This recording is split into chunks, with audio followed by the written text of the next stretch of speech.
Instead, I let him know a cusp had already come and gone. That night, I called him from the basement after listening to the recordings from the cell phone intercept. The information so gathered wasn't legal, but we weren't expecting to use it in court. Carl answered on the second ring. "Carl?" I asked. My voice was thick with emotion, and he picked up on it immediately. "Oh, geez," he said. "What's happened?" The concern he felt was evident. I took a deep breath and held it for a moment to get control of myself. "You know the cell phone and landline intercepts I had you install when we built the house?" I asked. "Yeah, sorry we couldn't get over there today and set up the remote monitoring equipment, but..." "Oh, I know. Carl, there's only 26 hours in a day, right? Don't think anything about it. Anyway, Carl, I have a recorded conversation between Laura and some guy called Brian about 7 p.m. I drew in a ragged lungful of air and continued. "You'll be able to hear it yourself tomorrow, I guess, but Brian talked of F Laura's brains out again soon. To quote the son of A.B., I wanted to cry, but I wouldn't let the tears form. I couldn't stop the ball of ice from forming in the pit of my stomach. My body felt wooden, as if I were surrounded by massive layers of cotton that deadened every sensation. My chest hurt. I couldn't breathe. Laura was having it with some other guy, and I didn't know why. I couldn't think of any reason I'd given her for going outside the marriage for S, and I didn't know why she would betray me and our daughter this way. I tried to swallow the lump in my throat. "Anyway, Carl," I said when I had enough control, "that changes our focus. I'm going to call Pete tomorrow morning and start the process of divorcing Laura, so I guess what we need now is to get all the evidence we can find." Pete was Peter Robinson, a high-powered lawyer on retainer for MA Industries, and also my personal attorney. "Yeah, Mark, I guess there's not much else we can do," Carl said. "If you're enjoying my content, consider joining my Patreon community.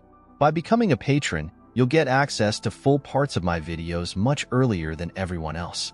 Plus, you'll be supporting me to create even more awesome content for you. Check out the link in the description to join now." His words slow and halting. Mark, I'm just so sorry," he said. "I don't have the words to tell you how sorry I am," he told me. His empathy helped some. "Yeah, I know, Carl," I replied, my voice a little stronger. "Thanks, partner. But it's on Laura's head. It's no one else's fault, but I have a little girl who's going to be devastated. She and I are the victims, and I don't understand why Laura did this." I focused my attention. I didn't want to play the long-suffering husband beyond this single maudlin moment. "Okay, well, I just wanted you to know we'll be working in a different direction effective immediately," I told him. "I'll see you in the office tomorrow morning, okay?" "Sure, Mark," he agreed. "Hey, take it easy tonight, okay? Don't do anything you'll regret, boss," he said earnestly. I knew he was warning me not to do anything to physically harm my wife. "I'm okay, Carl," I told him. "I ran the tape on this intercept 3 hours ago, and I'm already way beyond that." I hesitated a moment.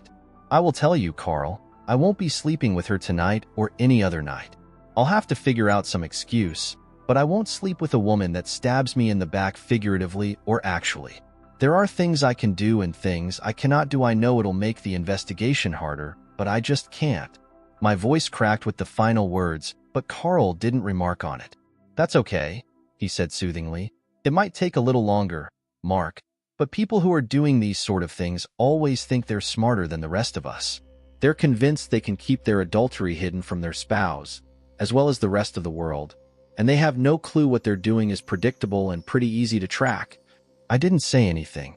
"Well, you hang in there, boss," Carl told me. "This will all come out okay, no matter how it gets taken care of. You hear me? You're going to come out the other side of this, stronger than you went in. Okay? One way or the other." "Yeah, I will," I replied, but I didn't believe it. All I saw was a black hole full of suffering and humiliation ahead for me and my daughter. I hadn't even begun to consider all the heartache this was going to cause her. "Okay, Mark, call me if you need me for anything, all right? Call me even if it's just to talk, okay?"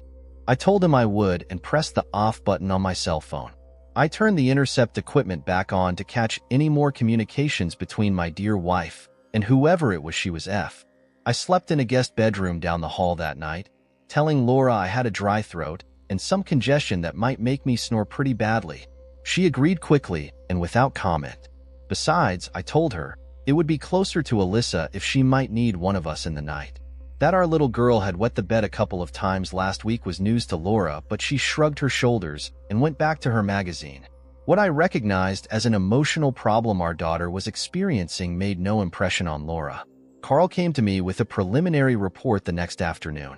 Laura's S-buddy was Brian Collier, one of the accounting executives in the same office where Laura worked. He was one of 3 division supervisors, as was Laura. He was married and had a boy who was 9 years old and a 7-year-old girl. His wife was Pamela, a part-time insurance agent in an office across town. Brian was 38, a little taller than I was but quite a bit slighter. I'd been an amateur boxer in the Golden Gloves organization in my early teens and had gotten into weightlifting to improve my upper body strength and leg stamina. I dropped the boxing when I went to college, but I still lifted a couple of times a week. Mr. Collier, as he appeared in the one photo Carl had found so far, was more of a runner, if he was an athlete at all. I didn't know what women considered handsome, but I guessed he might be good looking to the ordinary female, but not exceptionally so. Overall, I wasn't terribly impressed. I wondered it was about him that would tempt Laura to disregard our wedding vows so flagrantly and meet this joker for S. Carl had obtained a full 2-year history of Laura's phone records, bribing a contact he had with the phone company, and some of his people had gone over them quickly. A first analysis showed that there were initially only a few phone calls between the two over widely separated occasions. A little less than 6 months ago, the calls had begun to be a weekly event and eventually a daily one. Now, they were occurring 2 or 3 times a day, usually at night or early in the morning. Carl knew what time I came into work, and he told me unequivocally the two were talking almost every morning after I left the house. The evening calls were almost always initiated by Laura and were undoubtedly made when Laura could be sure I would not overhear. Probably when I was down in the basement lifting weights while my daughter kept me company. The timing was about right for my normal workout periods. Do you have anything you can tell me about what happened about the time the phone calls began to spike? Carl asked. He was being very businesslike about it all, and I appreciated that. It made it marginally easier to deal with it from my end. I leaned back in my chair to think, and even propped my feet up on the near corner of my desk. Seeing me relax a little, Carl did the same on the other side of the desk. Suddenly it came to me. Oh, well, maybe not. She went to a training seminar a couple of weeks before that in Chicago with a company that had hired her firm to audit their financial records. I said uncertainly. I was remembering more as I thought about it. You know, I said. I stopped while a fragment of a memory coalesced into something I could see in my mind. I took Laura to the airport for that, I said slowly, and this guy was there too, getting on the same plane. I can remember it clear as a bell. Okay, Carl said confidently. I'll have my folks keep on looking for another nexus, but I think we'll find that that seminar was the beginning of this whole mess. Too many things are pointing toward it. I nodded. I'm not a man who believes in coincidences either. Carl checked his notepad. That's it for now, boss, he said. We got the credit card issuers to email us digital copies of all the activity for the past year. It helps that you and Laura have joint accounts on all of them. Oh, that reminds me.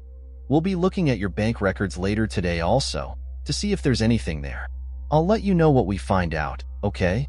I was impressed by the volume and depth of information that had already been accumulated. They'd only been working on the case for parts of 2 days. How did you get all that without my authorization? I asked. I wondered if I really shouldn't pitch a fit with the banks and phone companies about releasing private information so easily. Carl grinned. You authorized all of it, he said. I let my eyebrows rise questioningly. He chuckled. Boss, you got no idea what you're signing when Maggie puts a stack of paperwork in front of you, huh? I had to smile and nod. The grin dropped from my face. I used to say I trusted Maggie almost as much as I did my wife. Now Maggie had the top slot. Okay, I said, raising my hands in surrender. Go forth and do battle with the bad guys. And girls, I told him. By Thursday, Carl and his team had accumulated a massive pile of information about my wife and her new partner. 2 investigators had been dispatched to Chicago, and they'd already turned up a half-dozen people at the company hosting the seminars who remembered Laura and Brian as being very close. One of the desk clerks, a witness to most of their hijinks, had thought they were married to each other before he noticed their different surnames.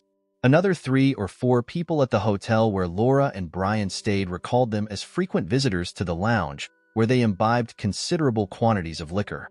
Apparently, they would stumble to the elevator and up to one room or the other in the early hours of the morning. The lounge manager had to ask them to tone down their risque behavior on 2 occasions. Carl's 2 investigators said they were negotiating with the hotel management to see if the security camera tapes from that period were still available and whether they might be obtained for a reasonable fee. Carl told me with a grin that was a euphemism for an under-the-table transfer of tapes for greenbacks. I nodded. I'd understood that from his tone of voice. His freelance operative had been called in for a temporary assignment in Laura's office much earlier than expected, as she was already reporting that Brian and Laura were an item around the office. Apparently, their mutual boss knew about it too, and he'd admonished them several times to keep their affair out of the workplace. Laura, it was said, had already lost a merit increase on her salary because of a poor performance report based on her conduct. I marked that in my memory. My attorney would be interested in hearing of a firm that didn't do much of anything to stop clear violations of the morals clauses written into their employees' contracts.